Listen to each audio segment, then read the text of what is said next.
ಭದ್ರಾ ಮೇಲ್ದಂಡೆ ಯೋಜನೆ ವಿಚಾರದಲ್ಲಿ ತುಮಕೂರು ಹಾಗೂ ಚಿತ್ರದುರ್ಗ ಸಂಬಂಧಪಟ್ಟಂತ ನಾಲೆಗಳ ವಿಚಾರಗಳಲ್ಲಿ ಹೇಳಿದ್ದಾರೆ. ಇದು ಎಲ್ಲರಿಗೂ ವಿರೋಧ ಪಾರ್ಟಿಯವರಿಗೂ ಗೊತ್ತು, ನಮಗೂ ಗೊತ್ತು.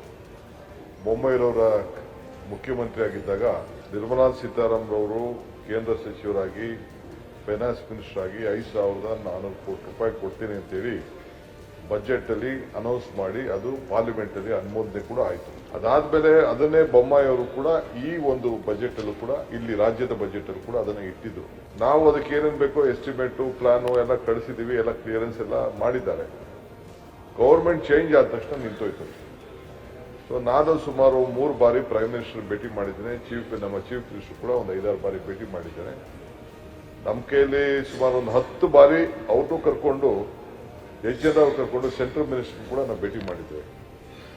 ಇದು ಪ್ರೈಮ್ ಮಿನಿಸ್ಟರ್ ಆಫೀಸರ್ ಇದೆ, ಎಲ್ಲ ಆಫೀಸರ್ಸ್ ಹೇಳ್ತಾರೆ ಪ್ರೈಮ್ ಮಿನಿಸ್ಟರ್ ಆಫೀಸರ್ ಇದೆ, ಕ್ಯಾಬಿನೆಟ್ ಅಲ್ಲಿ ಆಗಿದೆ, ಮಾಡಿದ ಅಂತ.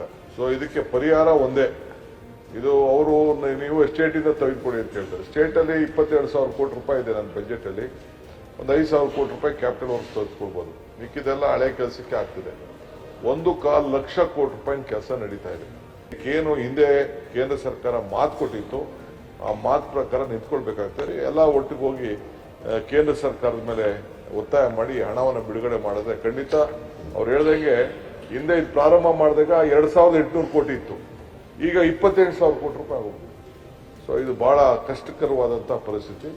ಇದಕ್ಕೆಲ್ಲರೂ ಸೇರಿ ಒಟ್ಟಿಗೆ ನಾವು ಹೋರಾಟ ಮಾಡಿ ಇದನ್ನು ಬಗೆಹರಿಸೋಣ.